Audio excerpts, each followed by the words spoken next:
There's a battle underway in Washington over memos. Democrats have asked President Trump to release their memo. It's a rebuttal to the Nunes memo of 10 days ago in the FBI. The president says he will release it, but at this point, the memo contains too much classified information that must be taken out or altered before the public can see it. Some are saying that was the plan all along, that Democrats deliberately created a memo they knew couldn't be released. Congressman Swalwell represents the state of California, and he joins us tonight. Congressman, thanks for coming on. Tucker, great to be back after our court-ordered cooling-off period. Exactly, which I was thinking about today, and I'm glad and grateful that you came back. So 10 days ago, February 2nd, was the day the Nunes memo was released, and this show had called for it to be released. And because of that, you said that we were working for Vladimir Putin. Now, the Democrats have a memo, the minority memo, and I would like to see that released, and we've called for it to be released on the show as well. Do you still think I'm working for Putin now that I want your memo to be released? No. Tucker, I never said that. I said that you're making the same argument. You're on the same side with them. But I'm glad you do agree that I was actually doing his bidding. So the question is asking for your memo to be released doing his bidding also? Yeah. No, I said when you're on the same side, you have to ask whose bidding are you doing. But Tucker, I'm glad you agree with me because hold on, wait, but please answer the question. Yeah. I'm asking for your. You said that because I wanted Nunes's memo to become public. Now I would like Adam Schiff and your memo to become public. Am I still on Putin's side? It sounds like this is going to be a short interview because you and I both agree the Democratic memo should be public. Okay, so the answer is, if I want the Republican memo to be released, I'm on Putin's side, but when I want the Democratic memo to be released, I'm on God's side? I think both of us agree that we should get past the memo, the attacks on process, and get back to the evidence in this investigation. But see, what's so striking, though, is that when Nunes was releasing his memo, you guys said, and you among them, this is hurting American national security. It's subverting the rule of law. This memo that you are trying to release now apparently has classified information in it. I think you would agree that it does. The intelligence agencies say that it does. Why is that not also hurting American national security and subverting the rule of law?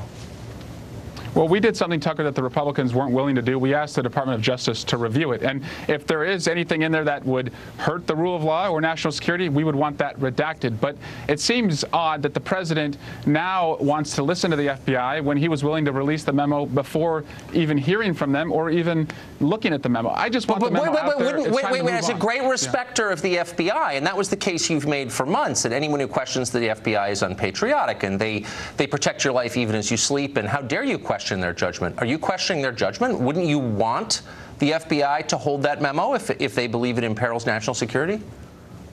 We do, and we're working with them right now to make any redactions necessary. But the way the president has framed this, Tucker, is very suspicious. I want to know if he's pressured them at all to hold back any information from the American people. And Wait, are you saying the FBI is subject to political pressures? I thought the FBI was above politics. Isn't that the case that you've made night after night on this show? That we shouldn't quote. We shouldn't suggest.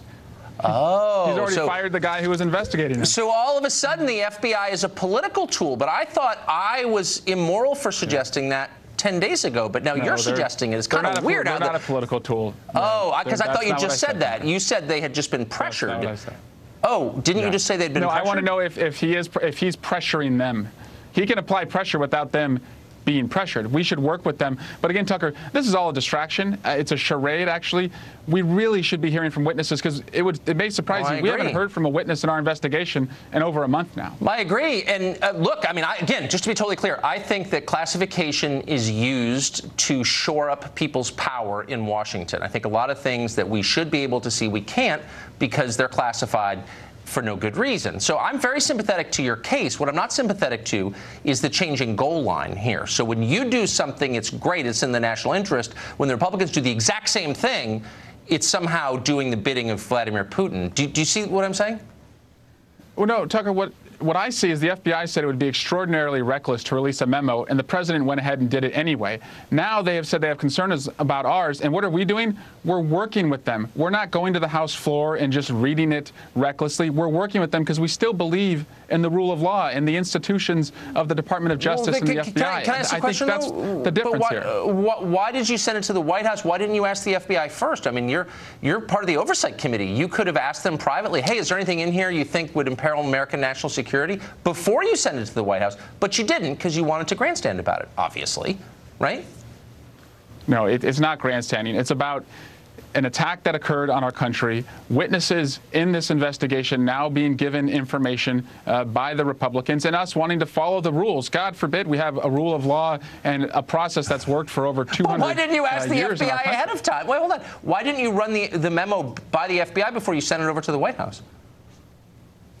Tucker, we've been following the rules that we're given. We're in the minority right now. Oh, no I don't think this is how it'd be run if we were in the majority. Okay. I know that's true. We'd be in the middle of impeachment. Yeah. So really quick, look, we've been talking about this for over a year. You've suggested that the president and the people around him basically sold out our country to a hostile foreign power, Russia. You've presented no evidence of that. You've said it's either classified or the investigation's ongoing. I want to make a deal live on TV. If you have any evidence that Trump or anyone around him colluded with Putin to win the election, I'll give you a half an hour of this show live on Fox, big audience, and you can present it. I'll let you present the evidence. I mean that, because this has gone on too long, and I want to know what the evidence is, finally. Fair? Yeah. Yeah, fair, Tucker. But we're not even looking for collusion. That's the problem on our committee. We're attacking the process. We're not interviewing witnesses. If you gave us time to interview witnesses and the subpoena power, I promise you we could tell the country once and for all what happened. It's gone on for over a year. But I'll take your deal. If you have any evidence at all of collusion, any, and I don't care how small it is, I will give the floor to you, and I mean that, because I want to wrap this up. I'm sure you do too. Because you're not enjoying it. A lot of my conservative friends would love to see me on your show for a half hour. Congressman, thank you for joining us. I appreciate it. My pleasure.